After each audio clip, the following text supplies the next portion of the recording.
Don't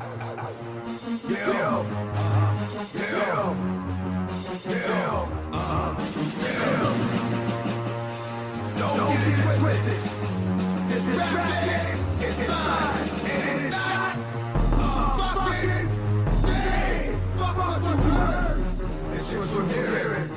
It's what you're hearing. It's what you're hearing. It's what you're hearing. Let's go.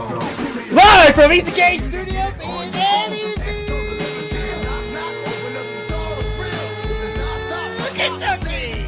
It's time for the Easy Cage Show. Tonight, we break down more movie news. Favorite show on the Easy Cage Network. Your hosts, Doff Easy and Rainy Day. Turned into the announcer from U of L games. He dragged those on way too long. My inspiration is Kidnap Suck, Oh, so I don't really I know. like him a little better. I would know who the U of L guy is. I just know he drags it out forever. All right, so guys, this is another episode of the Easy K Show. I'm Darth Easy, Oh, and I'm Rainy Page. and we're here once again doing movie news. This is our fourth episode on movie news. This is episode 13, if you're keeping up, by the way. Oh yeah, definitely keep track of the episode numbers. It's gonna come in handy when we get to like episode 100. I know. You're gonna win money. I mean, we're gonna have like dances. We're gonna have live giveaways, maybe. Oh, yeah. It's gonna be incredible once we get to the triple digits. All right, so let's move to our first news story. This was kind of a slow couple of weeks. There really wasn't much breaking, so I picked up some news stories while I could. All right. So the first news story. This is this is one of the weirdest news stories I've heard. Shia LaBeouf biopic in works, starring Lucas Hedges. What do you think about this? Yeah, isn't he playing like the dad or himself or something weird like that? I guess. I don't know. Because I think, isn't Lucas Hedges playing Shia LaBeouf? Yeah, and he's playing his father or something like that. Mm-hmm. Sounds crazy already. Shia LaBeouf is crazy, but he's a good actor. He's a damn good actor. Yeah. I mean, Disturbia, Oh yeah. Hose, the first Transformers movie, and the war movie Fury. He's incredible in Fury. So he can become really good, but then he also does a lot of crap, and he's also crazy. So yeah. I mean, and talk about Lucas Hedges. This is the real reason I wrote down. I really like Lucas Hedges. I mean, he was in Lady Bird last year, and then he was also in Manchester by the Sea. I mean, I didn't like Manchester by the Sea that much, but I really thought he was great in it. All the performances in that movie was good, and he was great in Lady Bird. Yeah. Sounds interesting. I'm sure it's going to be weird. I'll probably check it out if it looks good. I got to see a trailer first. All right, moving on to a live-action remake of Lady and the Tramp is lands the Lego Ninjago movie director. What are your thoughts about this? Going straight to the Disney streaming service, too. Oh, is it? Yep. Disney streaming service exclusive. They're planning on opening the Disney streaming service with the Star Wars show and this Lady and the Tramp live-action movie. Lego Ninjago? Is that what she said? Yeah, that's the... Oof. I hated Lego Ninjago. I never saw it.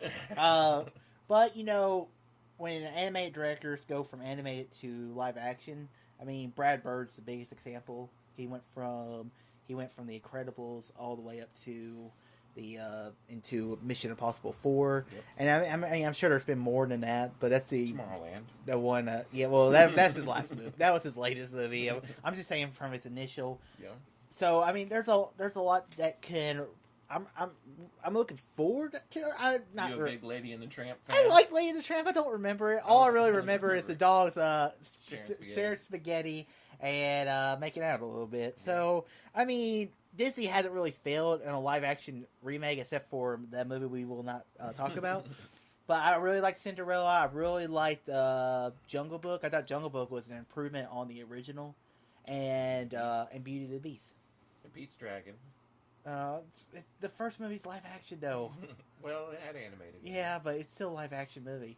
I like Pete's Dragon. I don't consider the original Pete's Dragon an animated movie because there's live action in the original movie. Anyways. All right, moving on to Deadpool's 2 trailer. What did you think about this? Oh my gosh, it got me so hyped for some Deadpool. I mean, it looks hilarious. I like I like the whole Cable storyline. Sounds really cool. He's going to go back in time. It's a Terminator story. Yeah, and I don't know. It had me going. I watched it several times. It's some of the scenes there's so many like quick shots that you have to really be paying attention because there's so much cool stuff going on. Mm-hmm. But yeah, it got me pumped for the movie. I'm excited to see it. Yeah, I'm looking forward to it too. I mean, I heard some negative buzz around Deadpool 2. I don't know if you heard the same, but I'll be interested. And it's really breaking the door to see if we can get a X-Force movie going down. I mean, who knows what's going to happen after the Disney buyout and Deadpool ripping off Wonder Woman. Did you see those tweets online? Apparently, Gal Gadot and Ryan Reynolds were Gal Gadot said, "He's stealing my pose, guys." Well, those initial negative things, I think, have been kind of debunked. Like the Steve Frosty Weintraub guy from Collider said that was all nonsense. They did have reshoots, but it was to add more Cable and more Domino. So I'm going to wait till we see initial reviews and see the movie. I mean, that's really the only movie, other than like Star Wars, that I'm really looking forward to. It may now that Infinity Wars got pushed up to April. Yeah. Yeah, and you mean like summer wise? Yeah. Yeah, that's probably my most anticipated to the summer now that I'm thinking about it. All right, now Jurassic World. Moving on, we get our Men in Black spinoff we've all been wanting, starring Chris Hemsworth and Tessa Thompson. What do you think about this? Okay. I mean, I like Tessa Thompson. I like Tessa Thompson too. I like Chris Hemsworth.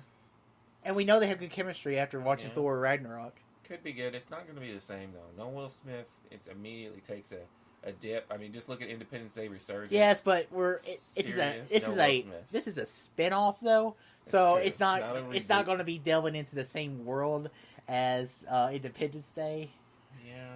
All right. Well, I mean, this could be interesting, and also really because the only Men in Black I've seen was the third one. Oh, that's a bad. I like the third one, but everybody hates on it, so you should watch all of them. And I've had my mind erased in Men in Black. Oh. Okay. At the Universal ride, and Universal's Men in Black. I think I did something, but then I saw these flashing lights, and I was like, "What am I doing here?" So maybe you have seen the movies. They made you watch them, and then erased your memory, and that's why you can't remember them. Only the third. Yeah, I mean, here's a question: if you could have your mind erased of a certain movie and watch it again for the first time, what movie would that be? So this would be a movie I want to have the first experience of seeing again. Yeah. For the first time ever, probably a Star Wars movie. Yeah, I mean Star Wars. It did not have no idea that Luke is Vader's son. See Empire Strikes Back. That would be pretty cool. Yeah. Okay, moving on to Steven Spielberg claims Netflix films deserve Emmys, not Oscars. This is another old guy sad because streaming's taken over the world. That's what it sounds like to me. Steven Spielberg is the best. So, his word carries some weight, but when you read the whole story, it just sounds like he just doesn't like that movie theaters are going to die eventually. That's what it sounds like to me. And some of these movies, they don't make for Netflix. They make them, and then Netflix buys them. So what's it matter where they were, what form they're being streamed on? They're not TV movies. Now, if Lifetime made a movie, and if Lifetime made a movie for Lifetime, and then it got an Oscar, then I'd get his argument. But it's not like Netflix. I mean, some of Netflix movies are being made for Netflix, but a lot of times Netflix goes out and buys these movies. So, I mean, I don't know. I don't get it. I think he's just. I think he has a point. What?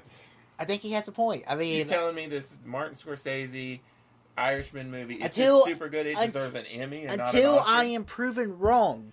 Right now, I don't think he's wrong about the Netflix movies deserving Oscars because I haven't seen a good Netflix movie yet. But we haven't watched the really good ones like Mudbound.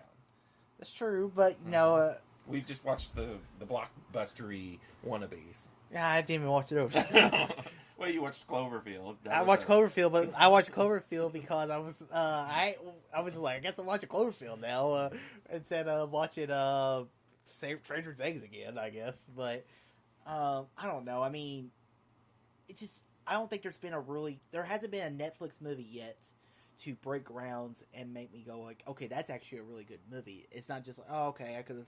That's not what he's saying, though. He's saying they don't even deserve to be mentioned in that same category because they're made for TV. So I agree that I wish Netflix would adopt the Amazon's model, where Amazon releases the movies in theaters first, and then they go on to the streaming service, and then they still qualify for a movie run. Yeah, Netflix doesn't do that. Yeah, I know. I'm just saying, but Amazon Prime's been doing some good things. I mean, Manchester by the Sea got nominated a lot, and that's an Amazon original movie. So I mean, who knows? And apparently Scorsese's trying to get The Irishman a theatrical run first. I mean, he's going to, because Netflix will do it, put it in like 2 or 3 theaters, just so they can get the Oscar, because it's a requirement to get an Oscar nom. You have to put it in so many theaters for so many days.